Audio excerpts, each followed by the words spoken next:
Hello बच्चों, let's see this question. Let f is from d to r be a function defined as x square plus 2x plus a divided by x square plus 4x plus 3a, where d is domain and r is the set of all real numbers respectively. If f is surjective, f क्या दे रखा है? surjective mapping. Then complete range of a. surjective मतलब on to. f को क्या दे रखा है? on to. मतलब अगर f मेरा on to है तो हम fx को क्या ले रहे हैं? y. तो फंक्शन क्या हो जाएगा? X square plus 2x plus a divide by x square plus 4x plus 3. अगर मेरा ये फंक्शन ऑन टू है, ऑन टू होने का मतलब एफ इज सर्जेक्टिव मतलब f is onto. F के ऑन टू होने का मतलब क्या है? This implies f belongs to minus infinity to infinity.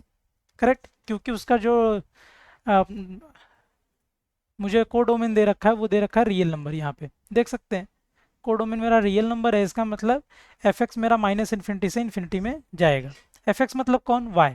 F x मतलब वाई. वाई माइनस इन्फिनिटी से इन्फिनिटी बिलोंग कर रहा है. तो यहाँ से हम क्या लिख सकते हैं? X square y plus 4xy plus 3ay is equal to x square plus 2x plus a. Correct है. तो यहाँ से क्या लिखेंगे? y minus one into x square, y minus one into x square, और ये क्या आ जाएगा? Plus 4y minus two into x plus 3ay minus a is zero. अब ये x में क्वाड्रेटिक है. ये क्या? x में क्वाड्रेटिक. ये क्वाड्रेटिक है. इसके रूट्स अगर एग्जिस्ट करेंगे मतलब इसका डोमेन में कुछ पॉइंट्स है, कई सारे x के लिए डिफाइंड है. इसका मतलब कि सबसे पहली कंडीशन क्या होनी चाहिए कि ये जो पार्ट है, ये जो पार्ट है क्या होना चाहिए मेरे लिए? इसका d क्या होना चाहिए? ऑब्वियस सी बात है, ग्रेटर देन जीरो. d क्या होना चाहिए? ग्रेटर देन जीरो या equal to zero. d greater than zero होने का क्या मतलब है? b का स्क्वायर मतलब 4y माइनस टू का square minus 4a into C into C. ये क्या होना चाहिए? Greater than zero. Which implies या greater than equal to zero भी चलेगा. This should be greater than equal to zero. तो यहाँ से क्या मिलेगा मुझे?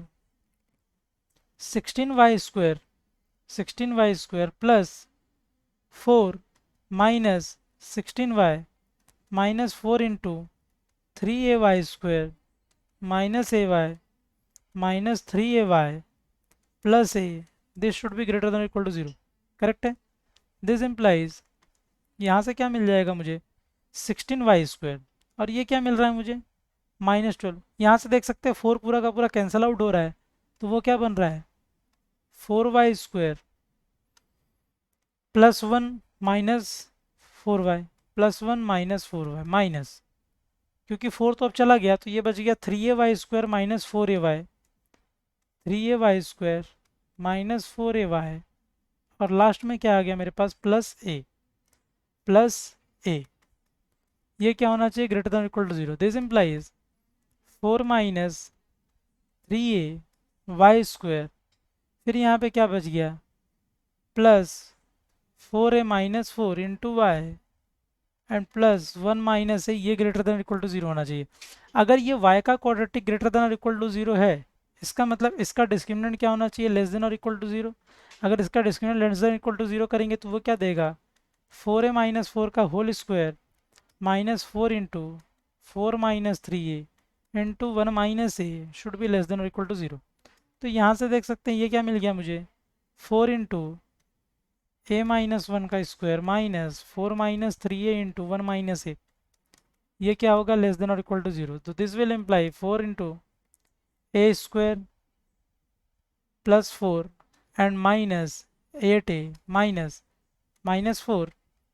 ये देख सकते हैं माइनस 4a होगा, ये माइनस 3 है तो माइनस 7 है तो प्लस 7 आ जाएगा, और ये आ जाएगा minus 3a square. This will be less than और equal to zero, which implies a square plus a square minus a should be less than और equal to zero. This implies a into a minus one should be less than और equal to zero.